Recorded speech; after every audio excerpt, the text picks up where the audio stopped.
Assalamualaikum warahmatullahi wabarakatuh. Hai teman-teman semuanya, perkenalkan nama saya Muga Rahmawati, NIM 205231056, kelas 4B, Program Studi Perbankan Syariah. Sebelumnya, tugas ini diunggah untuk memenuhi salah satu tugas pada mata kuliah Ekonomi Makro, dosen pengampu Ibu Rizky Nur Ayuni Tias Putri, SEME. Materi yang saya ambil dalam video kali ini yaitu pengangguran dan inflasi. Materi yang pertama yaitu inflasi. Subbab yang akan saya bahas diantaranya yang pertama definisi, kedua teori inflasi, ketiga penyebab inflasi, keempat jenis inflasi, 5 cara menghitung inflasi. Langsung saja kita bahas. Yang pertama ada pengertian inflasi. Inflasi yaitu suatu kecenderungan meningkatnya tingkat harga umum secara terus-menerus sepanjang waktu. 3 komponen yang perlu diperhatikan agar dapat dikatakan sebagai inflasi. Yang pertama, kenaikan harga. Yang kedua, bersifat terus-menerus. Yang ketiga, berlangsung terus-menerus.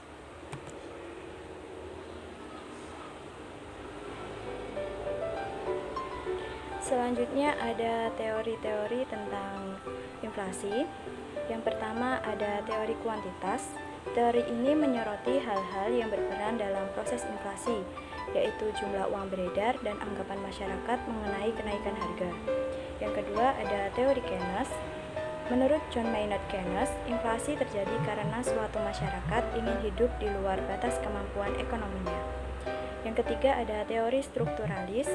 Teori ini memberikan perhatian yang besar terhadap struktur perekonomian negara-negara berkembang.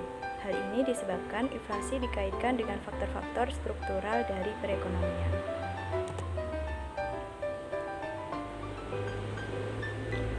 Selanjutnya ada penyebab inflasi. Yang pertama, demand atau meningkatnya permintaan. Meningkatnya permintaan barang dan jasa tertentu adalah salah satu hal yang bisa menyebabkan inflasi. Yang kedua, ada meningkatnya biaya untuk produksi. Di saat permintaan terhadap suatu barang sedang tinggi-tingginya, tetapi bahan baku yang akan digunakan juga menjadi langka karena hal tersebut dan menyebabkan inflasi. Yang ketiga, ada tingginya peredaran uang. Inflasi yang satu ini disebabkan oleh tingginya peredaran uang di masyarakat sehingga menjadi lebih banyak dari yang dibutuhkan.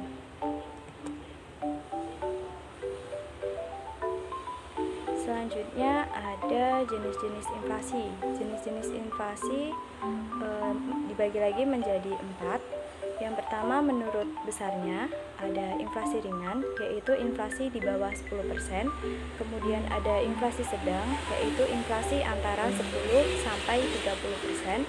Kemudian ada inflasi berat, yaitu inflasi antara 30 sampai 100%. Dan yang terakhir yaitu hiperinflasi, yaitu inflasi di atas 100%. Kemudian menurut Samuelson dan Nordeus, yang pertama ada low inflation atau single digit inflation, yaitu inflasi di bawah 10%. Kemudian ada galloping inflation atau double digit inflation, yaitu inflasi di angka 20 sampai 200%. Dan yang ketiga ada hyperinflation, yaitu inflasi di atas angka 200%. Kemudian berdasarkan sumbernya, jenis inflasi berdasarkan sumbernya dibagi menjadi 2. Yang pertama ada demand pull inflation, inflasi karena tarikan permintaan. Yang kedua ada cost push inflation, yaitu inflasi karena dorongan biaya. Yang keempat yaitu berdasarkan asalnya. Ada yang pertama domestic inflation, yang kedua ada foreign imported inflation.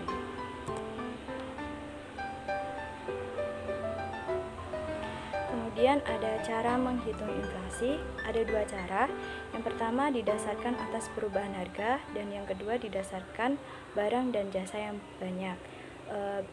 Rumus untuk perubahan harga yaitu inflasi sama dengan P1 min P2 dibagi P0, di mana P1 merupakan harga barang atau jasa di akhir periode, P0 yaitu harga barang dan jasa di awal periode. Untuk rumus didasarkan barang dan jasa yang banyak, yaitu IHK tahun ini dikurangi IHK tahun lalu dibagi IHK tahun lalu.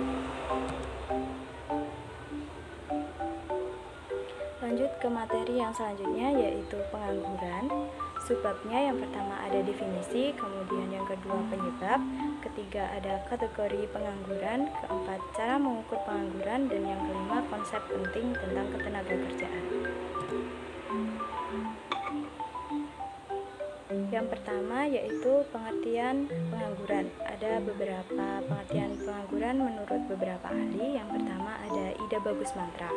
Pengangguran adalah bagian dari angkatan kerja yang sekarang ini tidak bekerja dan sedang aktif mencari pekerjaan. Yang kedua ada Dumairi. Pengangguran adalah orang yang tidak mempunyai pekerjaan. Lengkapnya orang yang tidak bekerja atau sedang mencari pekerjaan.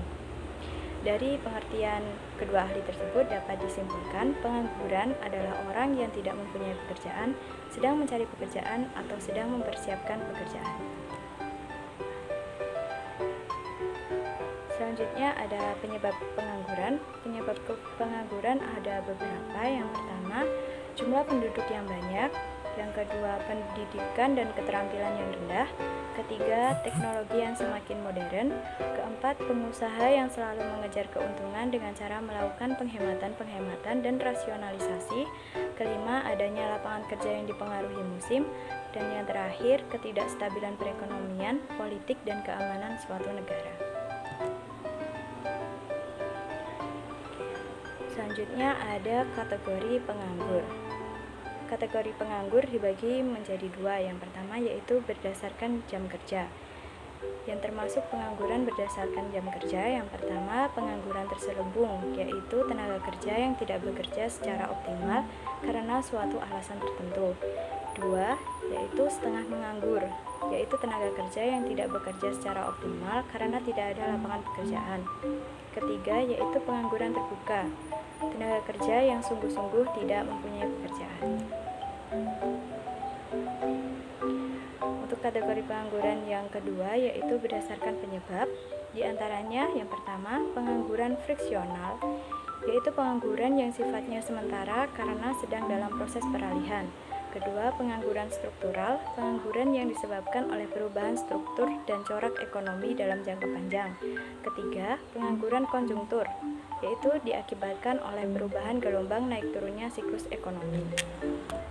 Yang keempat ada pengangguran musiman, pengangguran karena ada fluktuasi musiman, kegiatan ekonomi jangka pendek.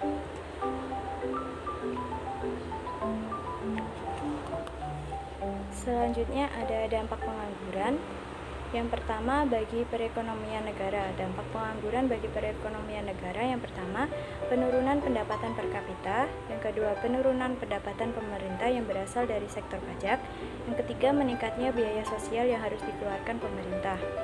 Kemudian dampak bagi masyarakat, yang pertama pengangguran merupakan beban psikologi dan psikis.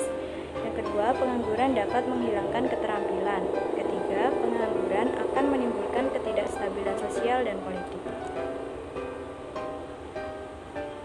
Selanjutnya, konsep penting dalam ketenagakerjaan. Yang pertama ada penduduk usia dini. Penduduk usia dini yaitu penduduk yang berpotensi untuk bekerja, yaitu usia 15-65 tahun. Selanjutnya ada angkatan kerja. Angkatan kerja yaitu penjumlahan dari penduduk usia kerja yang bekerja dan sedang mencari pekerjaan. Kemudian ada bukan angkatan kerja, yaitu penduduk usia kerja yang tidak bekerja dan tidak sedang mencari pekerjaan. Kemudian ada tingkat partisipasi angkatan kerja, yaitu rasio antara angkatan kerja terhadap penduduk usia kerja. Kemudian yang terakhir ada tingkat pengangguran, yaitu rasio antara pengangguran terhadap angkatan kerja. Selanjutnya, cara mengukur pengangguran bisa dilihat di tabel tersebut. Yang pertama ada tingkat pengangguran, cara menghitungnya yaitu jumlah penganggur dibagi angkatan kerja dikali 100%. Kemudian tingkat partisipasi angkatan kerja yaitu angkatan kerja dibagi penduduk usia kerja dikali 100%. Itu tadi presentasi dari saya. Terima kasih atas perhatiannya dan mohon maaf apabila ada salah kata dan kekurangan dalam penyampaian materi. Terima kasih. Wassalamualaikum warahmatullahi wabarakatuh.